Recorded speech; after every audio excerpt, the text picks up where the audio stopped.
Happy Monday, everybody. Woohoo! All right, here we go. Announcements. Okay, hey guys, I'm Lila. This is Ben, and we're making our first music video this Sunday. You can text me or DM me. It's gonna be super fun. You'll get to hear the song before anyone else, and I'm gonna order pizza or something. Yeah.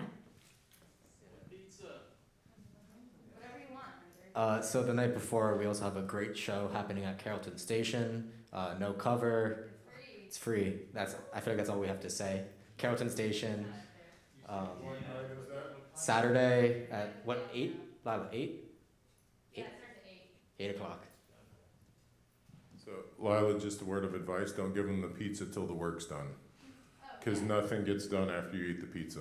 Well, it's supposed to be a party, so you can have the pizza while you work. Okay, I'm just saying the first recording session where I ordered pizza in the middle and thought we were going to get more takes after, it was not successful. All right, here we go. Hello, this past Friday I just dropped my first single ever. You can find it everywhere. There's a super link, like a hyperlink in my socials, my Instagram specifically, at I am Royale. And you can find it on all streaming platforms. It's called It Boy by Royale. Yeah, It Boy is one word, no space. But yeah, that's it. Hi everybody, my name is Destiny Mansella, and I just wanted to let y'all know that there's going to be having a Singer-songwriter Saturday this coming Saturday, and I'm going to be performing. I'm a singer-songwriter, guitar, and I'm going to have my loop pedal like last time, so I'd really love if y'all come out. I'm going to play probably 2 originals and 2 covers. So yeah, y'all check it out. It's at the Neutral Ground Coffee House. And I believe it's at 7 o'clock. So y'all come out. I know there's going to be some other students as well. So, yeah. What's up, everyone? How's it going? Hey, Gabe. What's happening? Hey. Well, I'm Gabe. Most of you know me. Anyways, we're playing, me and Snova, the Wet Band, Gabe Parsons in the Heartland, Grace Gardner, and Will Rosner are playing a show at the Howlin' Wolf on March 19th. Doors are at 8 o'clock, shows at 9. $10 tickets. We'd love to see you there. And then the week after at Cafe Istanbul, same deal. So yes, we'd love to see you there. I think it's going to be a good time. We've got some originals that have never before been heard. So if you like pseudo hee-haw funk, or if you like some new disco, we're the band for you. Yes. Wet Band. Thank you.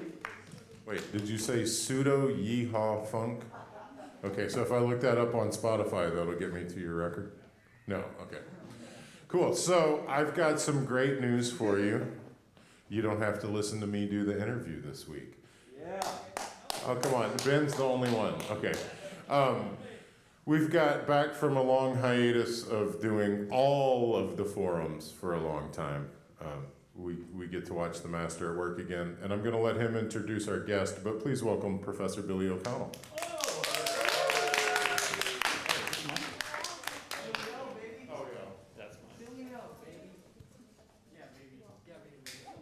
Well, hi everybody.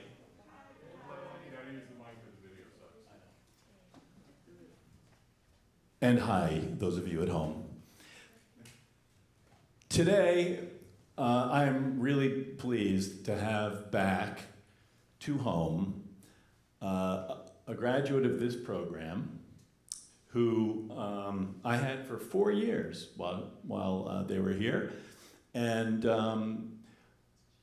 we just randomly connected a couple months ago, right?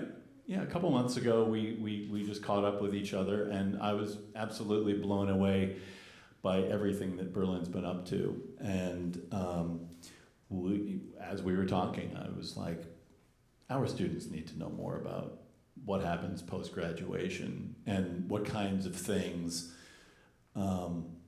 we're capable of getting done, most particularly here in this town as well. So that's how this particular forum interview came to be. So without further ado, I'm going to introduce to you Berlin Arguello.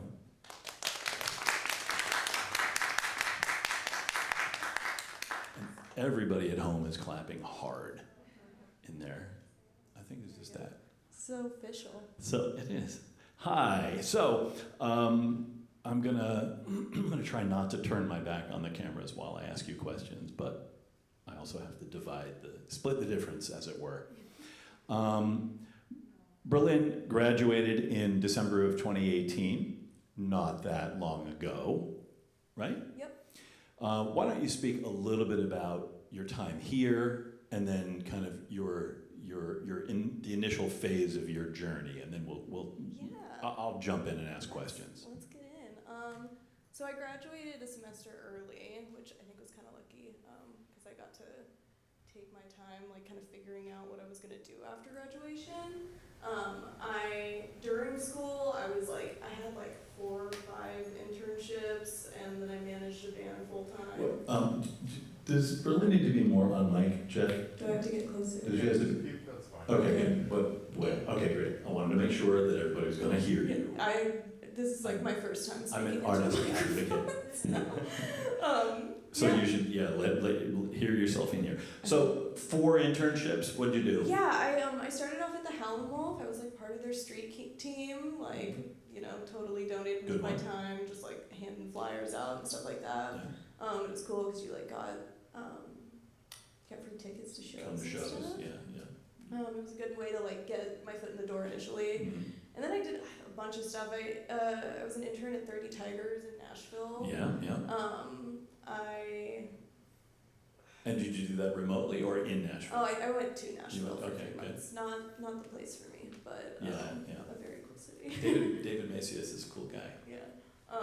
And then what else did I do? I did a bunch of other stuff, and I can't remember. What did you do for 30 Tigers? Just so 30 Tigers Americana management label. Yeah, I was a project manager intern for them. So and what does that look like? Just help people understand. It wasn't the most in-depth of internships. It was like I didn't think I would end up so I work at a label now. I didn't think that I was ever going to end up at a label because of how my internship went there. I would just I like to work with people and collaborate and stuff like that, but it was very much like, okay, you sit at your desk and you do our busy work and don't talk to anyone. And I was like, okay. Yeah, sometimes that's what it is, right? Yeah.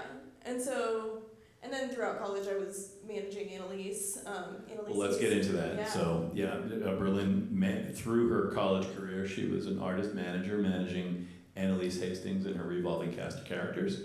And they kind of came up together. The way we often talk, I often speak to my classes about the idea that sometimes in this program, a budding manager will connect with a budding artist in intro and start to work together, and they continue to. It was funny the way that we started working together too, because I was obsessed with her music, and she had a different manager at the time. So, and I just kind of noticed that this person wasn't doing anything, and I was like, it was one of those Loyola, oh yeah, I'm your manager, but I just show up to shows and drink for free, get a bunch of time to me.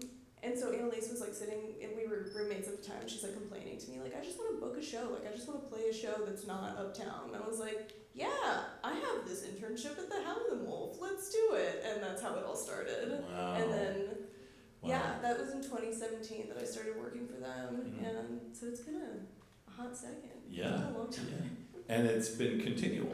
Yeah. It's it's not like that went on hiatus. Yeah, no, we, in college, released an album, and then February 25th just released another one. So it's been a journey. It's been a lot of growth. Okay, so that you did that. So we've covered a couple of internships and the Annalise thing. So you get an idea of what Berlin's college career was like. It wasn't terribly unfamiliar, right? And then I graduated, and I was working 4 jobs at the same time. So I was working for Annalise. I was working at Preservation Hall part-time. I was working for the Bowery Presents, and then I had another I was working at Gaza, and that was rough. And I was doing that, and then eventually was able to spend most of my time at Preservation Hall. I was a concert or like venue manager there for a little bit, and then COVID hit, and they let everyone go, and so I was like kind of just up in the air. We weren't doing anything. Annalise wasn't like doing any real like online stuff. Right. She's a hard time connecting with people that aren't right in front of her, you know. And then and I gotta just interject. I mean, that's a thing about management too, right? Like, you may think, well, pandemic hits, my artist will do things online, but that didn't work out because it didn't work for her. No, it's all about comfortability, and especially the way that we work together. I have always been like very clear that like it's her project, and whatever she wants to do with it, I will be there to help. But like, and I'll like give ideas and stuff like that I think will be cool. But I'm like, at the end of the day, she makes the final call no matter what. So even if I think like, oh, well, it'd be good to do like a donation-based concert with your family, blah blah. And if she doesn't want to do it, then it's like, okay. Like, well, and there's a really practical reason for that, right? Which is you could talk her into it. You could say, no, I really think it's a good idea, and she may even agree, grudgingly. But if it starts to go south, it's gonna really be bad. Number one, number two, like, you gotta play to her strengths, you know, to your artist's strengths in general.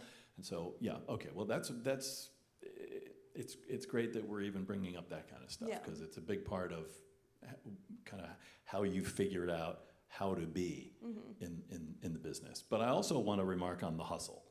4 jobs at a time, working for any and everything that was legit in music, in the area that you could possibly get your hands on. Things that were sought after by other people. It's like, you weren't exceptional in what you wanted. You were exceptional in what you did. Right? And I think that that's really where anyone watching this can differentiate themselves by just grinding and putting in the work. Because I think if you front load that stuff, you serve yourself much better. And I think especially in college, when you have like a ton of free time, like for me at least, like I had a lot of time on my hands, and like you can use that time to do college things, or you can have a couple jobs. And I think obviously you need a balance, but like, doing it when you're not necessarily paying for like your rent and for your food and whatever, if you're lucky enough to be in that position, that's like definitely like where you need to grind the most, because then after you can get out and like already have connections in the city and stuff. Right, and that's what gives you, it's almost an unfair advantage at that point, right? It's like you want to use the time here as the runway. You don't want to start rolling on graduation day. You want to start rolling while you're here, and then graduation day, hopefully, it's wheels up, right?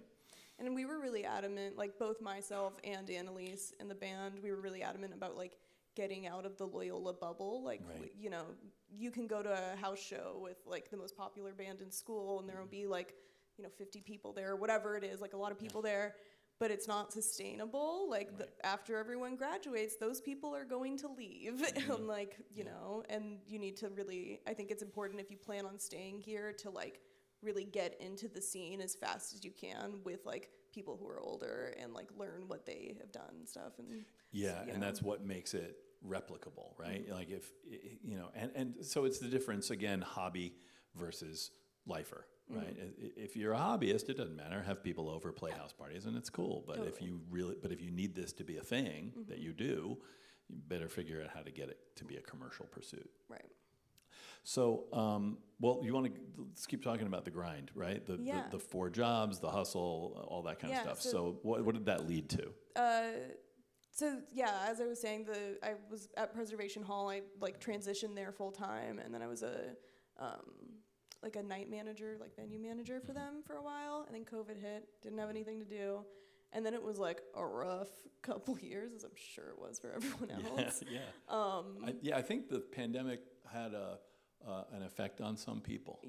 This time last year, I was working at Starbucks, so not a fun time. But yeah, I moved home I'm from Los Angeles originally, and I moved home, like was, you know, living with my mom and like helping her with her small business and stuff. And then I got, have you heard of Candlelight? It's like a outdoor concert series. They do like orchestra stuff. But I got a job offer from them, and I like moved within 2 weeks. I was like, all right, gotta get back to New Orleans. Wow. And I moved back down here. That didn't really work out. And then I worked at Starbucks. I worked at like a bunch of restaurants and stuff. And then I started at Waxwork. Waxwork Records is a record label in the city that presses horror movie soundtracks to vinyl. And So wait. Yes. Wait, because Yes. we just kind of like jumped into that. Oh yeah. So It's very niche. so Berlin's currently employed at Waxwork. Yeah. Right. And Waxwork is a really interesting label. Vinyl only? We have like CDs and we do some digital, but the main draw is the vinyl because we like put a lot of work in like the artwork and the jackets. We do like, gatefold tip-on jackets and colorful vinyl and stuff like that. So that's really where like my main my thing. But I started out in the warehouse there. Well, I was going to say we got to back up to how you got to Waxwork, right? Yeah. Like what were you doing at the time? I was How did the working- job come across your radar? What happened? I was a runner and a barista at Jack Rose on St. Charles, and I had to get out because I am not made for the service industry. I have way too much rage. And so yeah, and so I was just like looking for jobs, and I saw them on like some NOLA.com, like whatever job posting website. Yeah. And it was a warehouse job. Like I was just packing orders, but I was like, this looks cool. And it's like at least, music related. Yeah. And so, yeah, I started working there. I worked there for 2 months, and then they made me a project manager. See, okay, so the lesson, if this is meant to be a class, right, is that the music industry adjacent warehouse gig, like if you see that, there is an opportunity there. Yeah. You just have to believe that there's an opportunity there, right? Filtering it out is, you don't know, of course, but filtering it out and saying, it's a warehouse, I need to be an A&R person. Right. It's not going to, that doesn't work as well. Yeah. And before that, I had always imagined myself in live events. Like, I loved working at Preservation Hall. I loved working with the musicians and all of those folks. And so I always saw myself as like, being a stage manager, doing stuff like that. And and then this happened, and I was like, I don't hate this. Like, this is pretty cool. 9 to 5 is cool. So what is, so okay, well, but the way that you went from warehouse to project manager was by being a good warehouse employee, right? You were the person who had a little spark, who showed up, who did everything they were supposed to do, who outperformed, did more than was expected. Yeah. People start to notice, right? It always happens. People notice when you work harder than everybody else. Right. And when I went in for the interview, they were like, that this isn't like a music industry, job. Like, you're going to be packing orders. I was like, yeah, that's fine. Like, I don't care. And I guess they had like paid attention to my resume, and they actually referenced when they gave me, I didn't know that they were going to promote me. And when they gave me the promotion, they specifically referenced the work that I did with Annalise, and they were like, we want you to do that, but for us, because it's a small business. There's 8 of us total, and we have like 80,000 customers, worldwide or whatever, so it's very small. But yeah, so they referenced the stuff that I did with Annalise, and they were like, we want this. And I was like, I can do that. That's great. And so describe what a project manager does. What's the day-to-day? What's the scope of work on that? So I don't know. In your company, because it's different everywhere. Yeah, but. So we do a lot of, obviously, so we find a lot of composers and stuff of different horror movies. So a lot of my everyday research is I'm like literally going through catalogs of horror movies and watching trailers and listening to the music and being like, is this good? Could we sell this? Like, whatever. You're looking for opportunity. And then I'll like track down, composers. So I do a lot of like Facebook stalking and, some of these, a lot of what we focus on are like compositions from like the 70s and 80s. And it's scores, right? Yeah, scores not and some soundtracks. Too. We work with Rob Zombie pretty closely, and for some of his, like for House of a Thousand Corpses, we have some of like his songs on there and stuff. But yeah, so yeah, I do a lot of research. I generally, because it's a small business and we've been growing a lot, especially in the last like 8 months that I've been there, I've been kind of helping them just like form what it's gonna look like, because from what I see, I can like see what they're gonna look like in a year, and it's going to be very big. And I'm trying to help them like create structure and stuff. So I'm like building out what the project management role will look like when I have to start training people and stuff like that. It's such a great opportunity. Yeah. I mean, just to watch it grow and to actually be building for that future. Yeah. It's super cool. It's sweet. I have really bad imposter syndrome. I always have. Everybody does. That's the dirty little secret. Yeah. Everybody feels like a fake. I'm faking it all the time. If you don't feel like a fake, odds are good that you're the fake. Yeah. But yeah, it was funny. I don't know. I was like in a meeting with them like a week or two after they promoted me, and they were like asking me questions about myself, and they're like, "How old are you?" And I was 24 at the time, and they're like, "What?" I was like, "Yeah, I'm a child."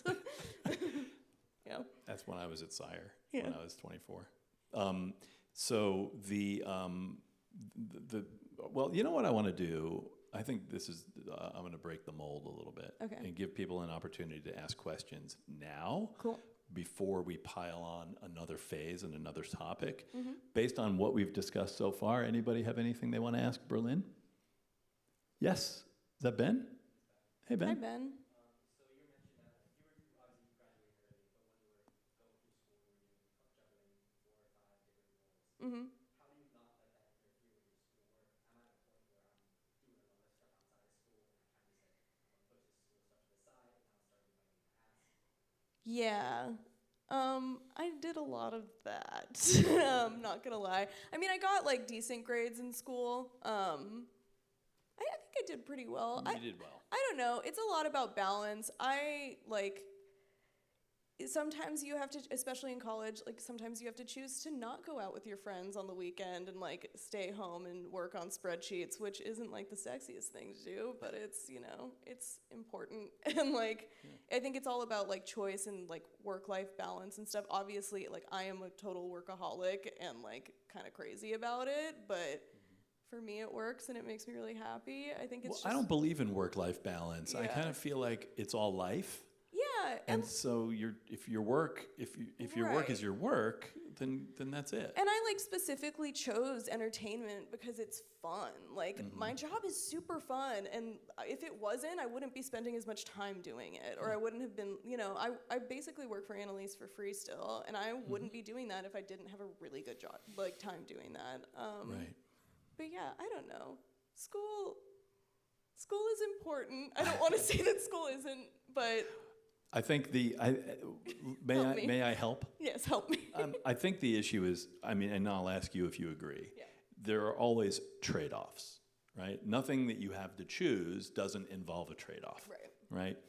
And so, you may have to trade some free time for a better grade. You may have to trade, a slightly reduced grade for better performance on a project, on a professional project. So on one hand, I would say that it's about understanding that it's a trade-off and then trying to minimize the amount of cost of the thing you're trading. Yeah. Number one. Number two is that there's a need to understand purpose before product, right? So what is it what's the intention? What are you trying to do? And are you acting consistent with what you're trying to do? And that helps you then understand the trade-offs a lot better, right? And it helps you kind of reconcile them a bit better. Would you agree? Yeah. Okay, good. Because it would have been awkward Yeah. if you didn't. No, but spin that however you like, because I'd actually like your take. Yeah. I don't know. Like, no one in any of my job interviews has ever asked me what my GPA was. Like, school is important, but you're gonna be fine if you get B's and C's if you're also working your ass off. Am I allowed to curse in here? Okay, I don't think ass is a curse, actually. Oh, So cool. okay. Sure. FCC regulations. But yeah, so like, if you're working your ass off, it's going to show. Like, you still have you could have whatever grade point average, but you have like a million things and a million like recommendations from people saying that you're the best and like whatever. And that I think is way more important than, Yeah, I mean, that's the intention piece, right? If your GPA is most important because of grad school, then you need to prioritize the GPA. If it's not, then be pragmatic about it, and nobody's going to browbeat you for it. But get the good grades, good enough grades. Good enough sometimes has to be good enough. Yeah. Are you double majoring or anything? I'm in the honors program. Okay, word. Yeah, There you that's a lot. Weren't you in honors? No. Oh, okay. They didn't accept me because they didn't get my AP scores early enough. I'm not bitter. We don't need to get into that. Okay, any other questions? At this point, yes, Jeff. Hi, Jeff. This is Jeff Albert. And your work with Annalise, like at this point, I mean, I feel like she's having some success, but it's still early. How much of what you do with her is sort of strategic versus just practical logistics? We've actually been kind of like changing the way that we do things because in college I did everything. I was always very adamant, like beside from playing, like recording and playing, like I will do everything else because that is what you need to be focusing on. And we're lucky enough, and we're both lucky to have each other. She has been able to transition into more of a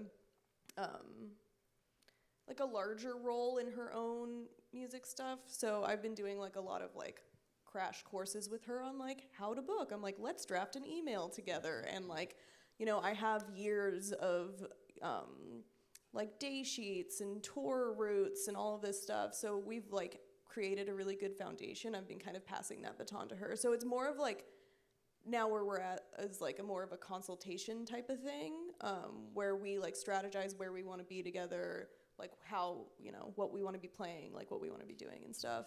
And I'll like do research on like finding a publicist and stuff like that. But other than that, she's doing a lot of the like grunt work now. Yeah. Well, that seems like it's just efficient. Yeah. Right? Like you're otherwise engaged, and if you don't want to burn yourself out or let something drop. Yeah, and like it's really nice because having a partner in it, you can really like Well, you can that's pick it. up each other's slack, which is Yeah, the thing best you part said about about a booking email is really, that's a huge difference, that Annalise doesn't have to figure out how to write a booking email and come up with it out of thin air. You could bring it to her and say, here's the email. Could you send this, to find places to send this to and get it sent? Yeah. That's a whole different task. Yeah. And I think that's a nice formula. Yeah, and it works really good with our schedules because I work 9 to 5 and she doesn't have to get to work until like noon. So she has the mornings to do stuff and I have the weekends to tell her what to do.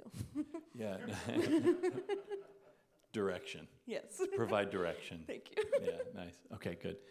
Okay, anything else? Yes, What's Kyle. up?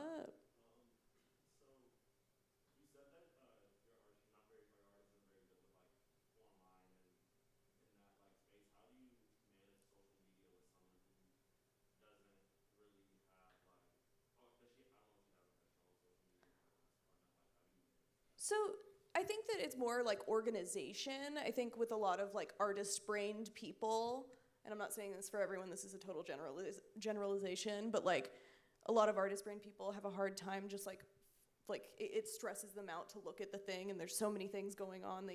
I think that structure is what she needed. Her social media has actually gotten so much better over the years because we stopped trying, and she basically word vomits into her posts and stuff, and it's way more genuine. Yeah. So she's decent at the socials. Yeah. Yeah. I don't know if that answers your question.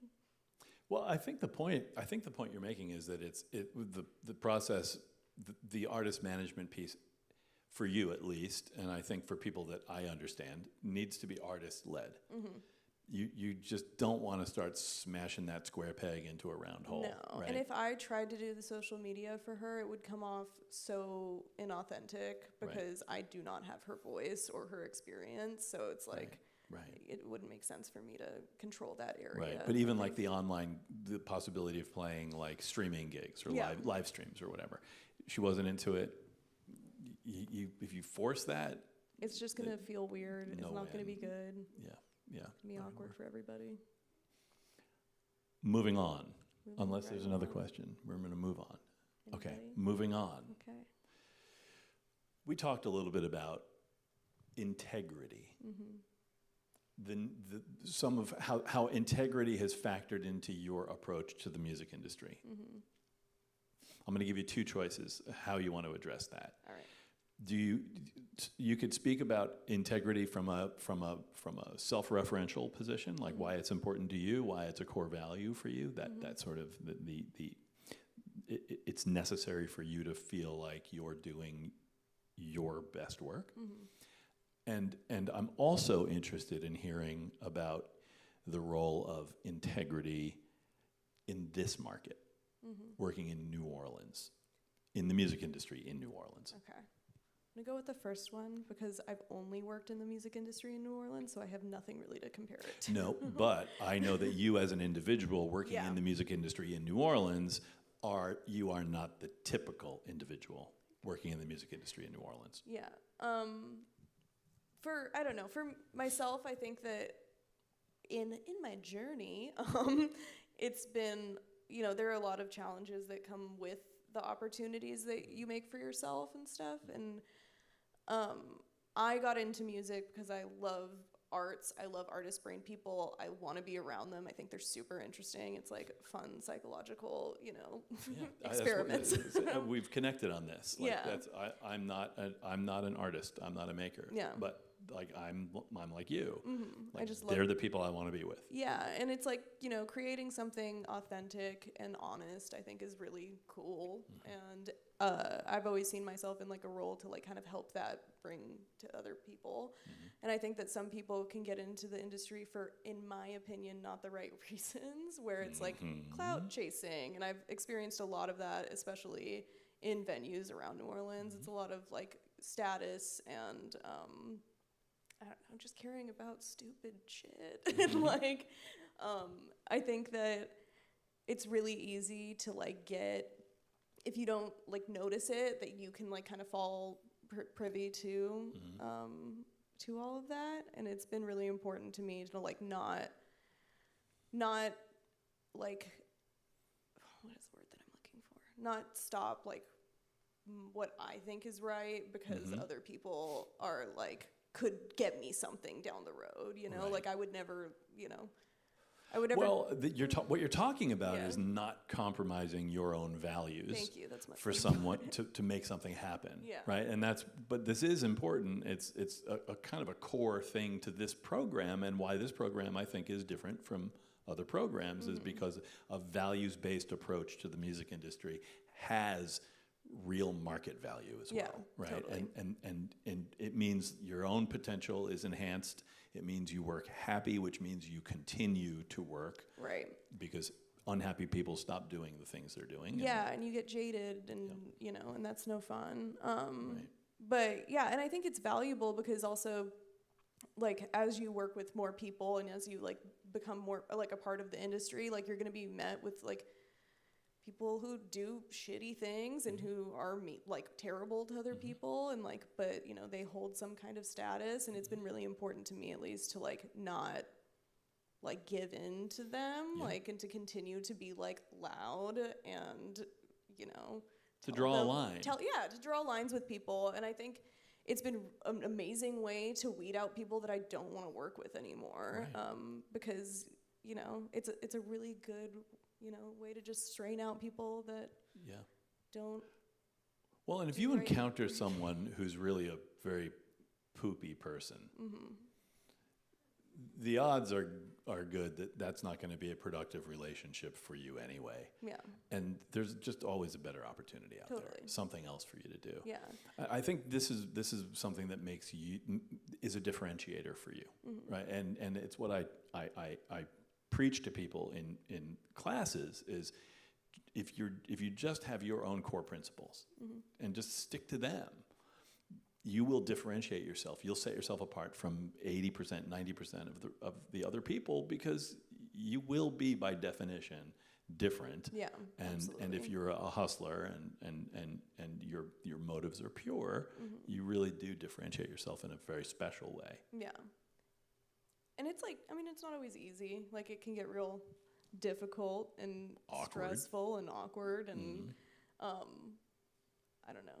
I feel like I've encountered... You want to tell a hypothetical story of a time that you had to sort of... Oh, yeah, let's get into it. Yeah. So... we don't have to use no, names. We can...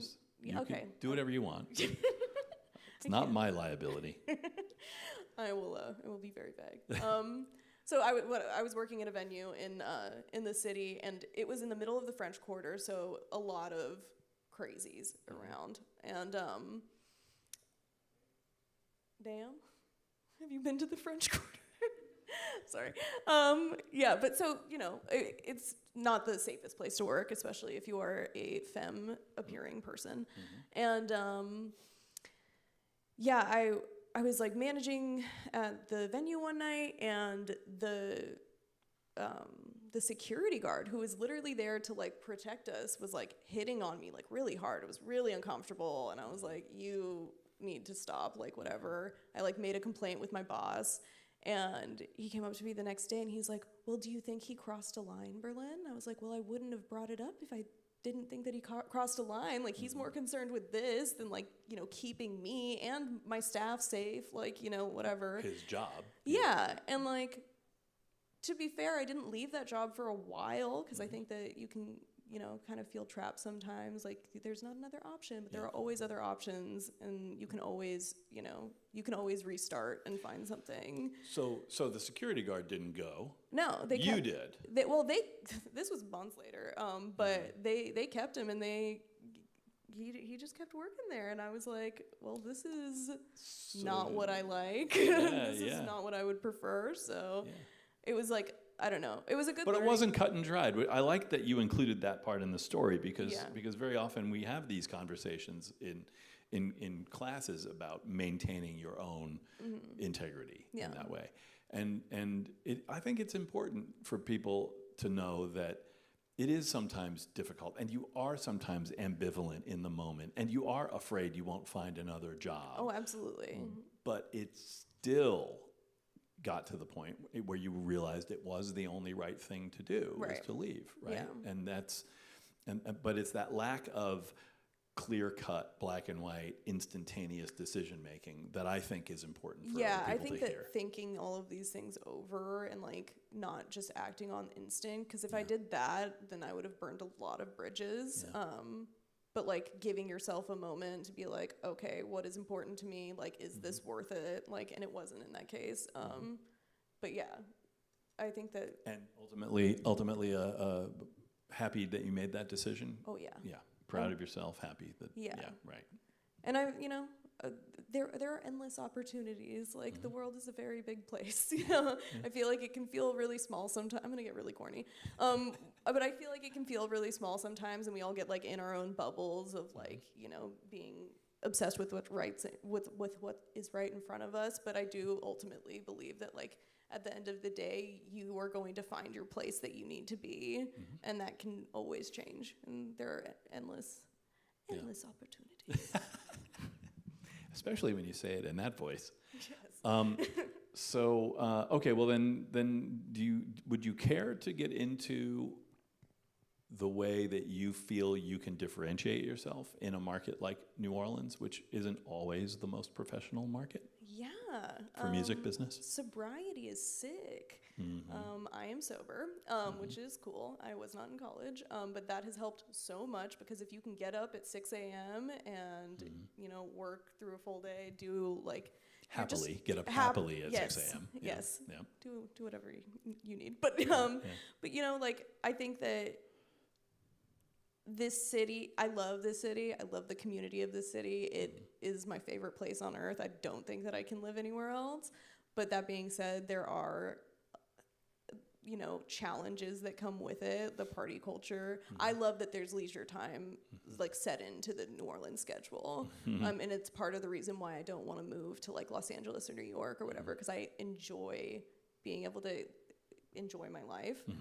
But I think that it can get in the way. It can, it can be a really big hindrance to Well, I think we what you return want to to do, we're just returning to the theme of balance. Yeah. Right. I mean, when things are out of whack, Yeah. then you miss out. Yeah.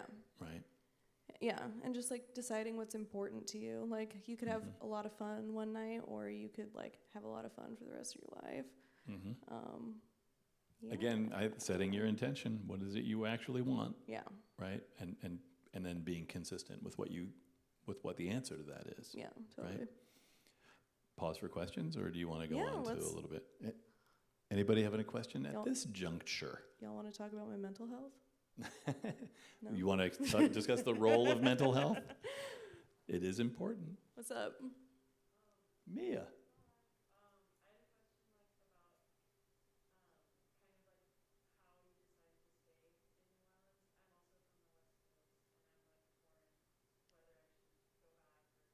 Mia's a performer Okay, cool. who's from the West Coast. And I she loves it here. love New Orleans for budding performers. I think it's because we have the internet and all of the technologies or whatever. Like, you don't necessarily need to be in these huge markets to be known places. Like, I think that it's a good thing to consider, like, maybe in the long run, but especially for like up and coming artists, the city is affordable to live in. Like, the music community is really welcoming and supportive, and like I think that there are a lot of like missed opportunities here.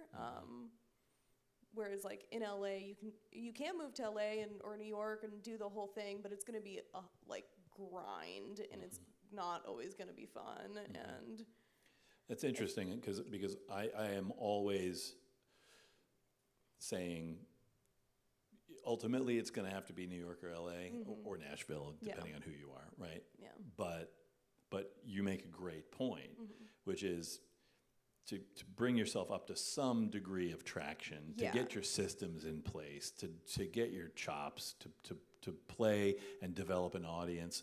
It is nice to be able to do it here, where the stakes are fairly low, and where you can distinguish yourself. Yeah, and it's the same reason why, like, Annalise and I for years we've been like, we won't sign to a label until we're like doing really well, because if you go to these places and you're like a tiny fish in this huge sea of people that are like already, a couple steps ahead of you, it's a lot harder of a climb than if you're here and you can like, develop the same kind of things and the same kind of attention. You can tour, you can do all the things.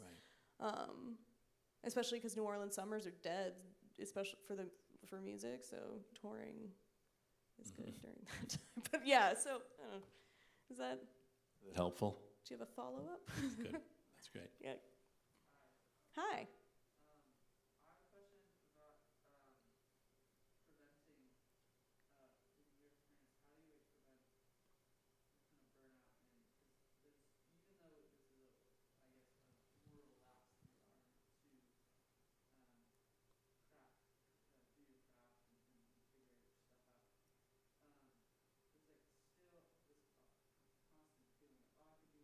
Mm-hmm.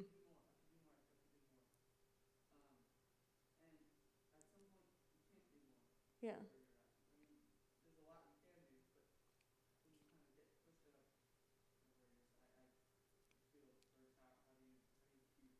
I totally hear you, my dude. It's a great question, Gabe. Anxiety is my friend, and it is also my enemy.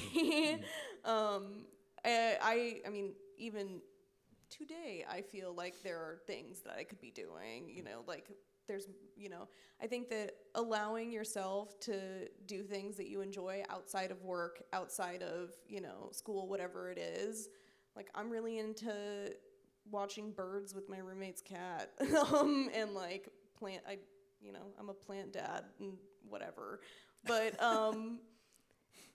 I think that taking care of, like, above all, taking care of your mental health and like what your core need is going to help with all of that. Because if you're not eating right and drinking water and doing all of the things that you need to survive and like enjoying yourself, then it's going to be really hard to feel motivated to do the things. And then also, like, acknowledging when you do make a huge milestone, like sitting in the moment and being like, I just did this really cool thing, and I'm going to celebrate that right now because that's important, instead of like automatic, because my brain works the same. It's like automatically being like, okay, but what can I do next? What can be better? Like, whatever. Great, great, two really, really good pieces of advice, because you are the instrument, and if you don't maintain the instrument, then it breaks, right? And so I love that you went to anxiety, which is the anxiety of doing well, of not doing well. What can I do more? What can I do? Am I doing everything right? Yeah. And anxiety is kryptonite for creativity. It's like you cannot create anything worthwhile while anxious. Yeah. And so balance, once again, is huge, right? Like, you absolutely have to take the time to recover, right? You can't live days and days and days without sleeping. You have to sleep in order to recover. You have to take time away as well, and that's why we I know when you were in my classes, we talked about scheduling time off. Yeah. If you have to schedule everything because of the need to kind of see that you're doing as much as possible, then it's also very important to schedule non-working time, right? And I also love that you tripped into that sort of iterate and celebrate, right? You do something, you accomplish something, but that moment of reflection where you actually sit and say, well, damn, I did that. That was hard. That was hard. And it doesn't matter if that's a small thing that you accomplished. If it was something that you had to work to do, it's good. Give yourself an attaboy, pat yourself on the back for a minute and just be like, cool, because that moment is its own chemical. It's its own nutrient, right? And you need that in order to keep going, because this thing has to be gratifying. It can't be endlessly demanding and still be a good thing for you. You may focus only on the demands, but then that makes it endlessly demanding, and that's going to hurt you ultimately. Yeah. Leisure time is important, just like rest and nutrition are important. You just have to take care of the instrument, Gabe, So, I think organization is a big part of it too, right? Like scheduling, if scheduling isn't your thing, then lists of things that have to be done with deadlines, just something that you can trust and know that it's in a system for you, whatever it is. If you can trust it so that you can offload it and say, when I need to refer to that, I'll refer to it. But right now I don't need to refer to it, so I'm going to enjoy myself. I'm going to rest, or I'm going to entertain myself, or whatever, right? Would you say? Yeah. What else was on our list? We had a few things we wanted to talk about. I didn't want to consult notes. Shall I? Yeah. Okay. There were a couple of things we wanted to talk about. I was like literally in the middle of planting when I sent you all of those things, and it was just like Ooh. a stream of consciousness. We did. Yeah, I know. It was so helpful. I like the idea that don't be afraid to be loud. Yeah. Right? Don't be afraid to speak your truth and ask for your needs, right? Yeah. We talked about New Orleans. We talked about opportunity not clouding your judgment, right? Yeah, I think we've covered it. We've covered it. We did a good job. Yeah. Let's celebrate. Let's celebrate, everybody. All right. Does anybody else have anything for Berlin? Oh, more. Mia first, then Kyle. Do you have any tips, to be a more structured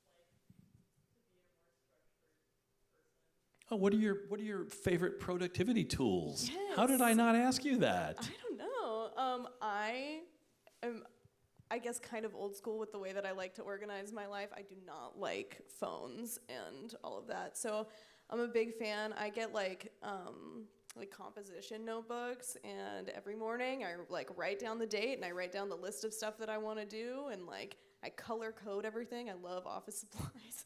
And, I'll like, I have like a million different pens that mean different things and whatever, and I color code stuff. You can do it like based on priority. I do it on like different kinds of tasks, or if it's a question that I need to ask my bosses or like whatever. But I really like having it physically in front of me and then like checking it off at the end of the day or like as you do it. So satisfying. Oh my God, it's so satisfying. Also, I love those like teacher desk calendars. Those are so fun. Yeah, 1 month and then view. you get to tear it off like SpongeBob. The month view? Yeah. Yeah, those are amazing. Yeah. So I like those. I use a lot of Excel and like Google Sheets and stuff. Yeah. Really into color coding. What about calendars? I mean, like, do you use like electronic calendars? No, I don't touch them. I hate them. They stress me out. I don't like getting notifications. Yeah, see, that's the thing. There's already like so many things happening, and I'm like, I will just ignore you because I don't want to hear the bing, But if it's like just sitting in front of my face, I also find that I remember it. Like it doesn't go into my phone, and then I never look at it. Well, there again. is the science about writing the and then thing. seeing it every day. That's super helpful. I mean, and that's not everybody, right? I mean, like I absolutely need the alarms and the alerts, right? So if I don't put it in a calendar, if I don't let the thing be smarter than me, it's not going to work. Right. Because I move around too much. So I need something that's with me all the time. Yeah. But like I love your system. I love that you color code. That's awesome. Yeah. Did you have to learn a lot of tech to work at like Waxwork or anything like that? Did you have to learn anything like Slack or ClickUp? Yeah, we use like Slack. We use TuneCore for our digital distribution, which those are pretty self-explanatory. I did when I first started, they had me take a couple like LinkedIn Excel programs or whatever. Which were nice because I've always used like Google Sheets, Excel and stuff to like organize. I don't really use them for like financial stuff, unless I like have to. I don't do math. But yeah, so that was just helpful. And there are a ton of classes that you can take on LinkedIn. Yeah. Like the whatever fancy version that they have that are so helpful, and it just like makes it quicker on like how I'm using it and stuff like that. But other than that, that's pretty much all the tech that I use. Great. Kyle, what was your question?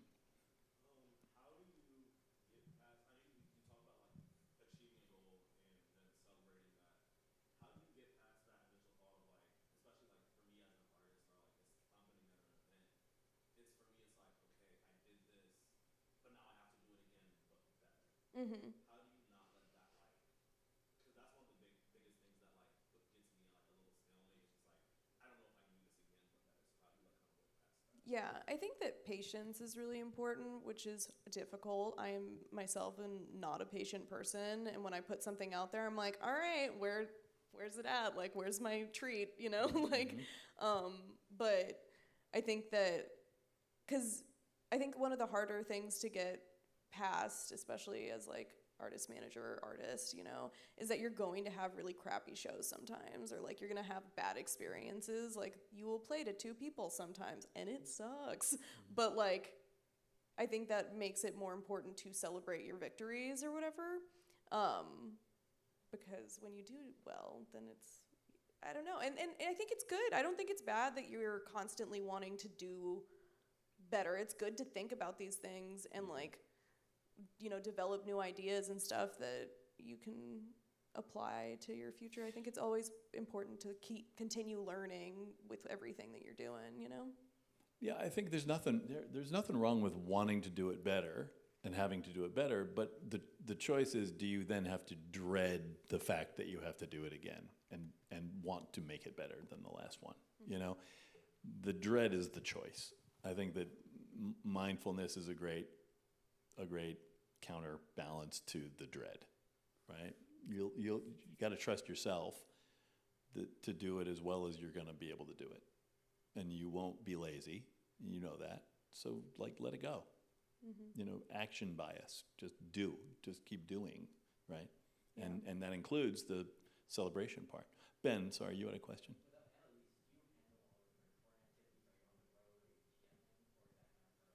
Yeah, for every tour that they've been on, I've been the TM for it.